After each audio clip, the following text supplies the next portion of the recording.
Well, hello, this is Jeffrey Cranford again with my friend the Hermanator, and we're going to continue the series on the metaphors that are used and Jesus bringing the gospel down to where you don't have to be literate. I mean, you could be someone who could come down, everybody gets it. They understand grass, they understand flowers and water and rock. Everybody gets that. So what we're going to talk about now is the first metaphor we're going to look at is grass. Now, we kind of, that intro, Chris, we talked a little bit about grass and the process that we go through. And it really reminds me, and we were talking about this, Isaiah 40, and then it's quoted by Peter again, 1 Peter 1, talking about, hey, you know, the grass withers, the flower fades, all flesh is like this. I mean, there's here today and gone tomorrow. I got to tell you, we meet for breakfast at a place called Louise's Pantry, and I go in there, and I call it Nostalgia Land. You go into this place, I didn't pay rent there because I'm there so often meeting with guys, Lynx guys. So we go in there and there's pictures everywhere of it's the Rat Pack, man. We're right in the middle of Rat Pack land. You got Frank Sinatra and you got all these famous actors. You got presidents and Kennedy. They used to come out here all the time and all of a sudden I take my kids in there and they're like, Dad, who are these? I have no idea who these people are. I'm like, you don't know who the Rat Pack is? You don't know? I mean, we're right in the middle of Hollywood land, celebrity land.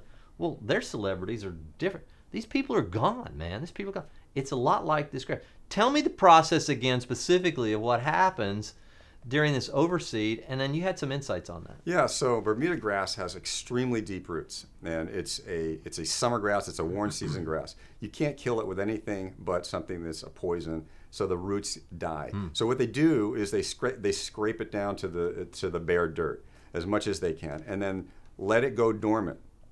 Like I said, and the amazing thing is that it comes back to life in the summer, or when water starts to get put back on it and the heat starts to come back, and as the flowers fall or fade, as we say in Isaiah, the ryegrass withers because of the heat. So you can't kill it because of its deep roots.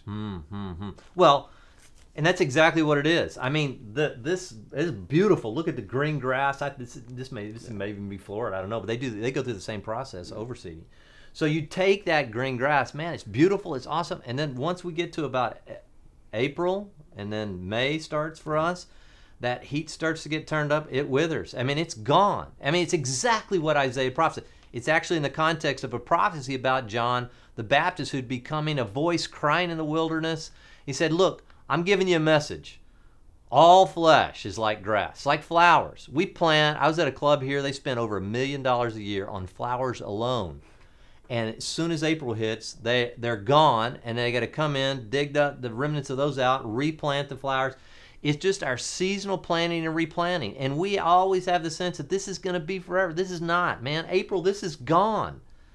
But what does abide? Well, it goes on to say that what does abide is the Word of God. So we could analogize this to being the Word of God as those deep roots. And I'm telling you, some of you folks out there have deep roots. Maybe your grandmother, we got drugged to church when you were a kid. You've got some of those verses still kind of moving around in your head, or you got friends. Those are those deep roots, and when God brings His sunshine and some water, all of a sudden the right season in your life, it starts to grow again. Yeah. But this temporary, this ryegrass, these flowers, it's beautiful, but it's short term. So it reminds me too of James 2. It says, receive the word implanted, which is able to save your soul. It's that word, is that deep root in your life that will always sustain you. This other stuff is here and gone, isn't it? It is. And you made a great breakfast statement to us at Louise's, and you said, when I was describing a situation with some folks who are obviously deep rooted somewhere in their life. They heard the word. They were going to church.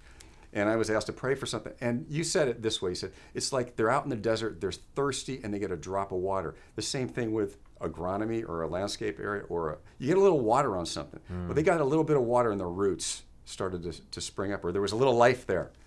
It's the same thing. It's exactly the same thing. And in fact, it reminds me too of Job. It said there's a sprig here, but at the scent of water, it begins to grow. Yeah. I mean, so there's this root there. You may have that. Maybe people from the outside say, you know what, I've never seen in their life. That guy can't be a believer. That guy's at a Lynx group. What's he doing there? I've never seen any flourishing there. Allow that word. Continue to plant that word. Receive the word implanted and have those deep roots in your life. And I'll tell you, eventually, it will bear fruit. It's Colossians 1 again. We were speaking about that.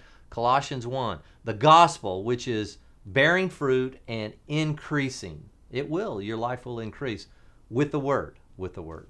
So next time we'll get into the next metaphor, and I'm looking forward to that next week with you guys. Yeah. Great.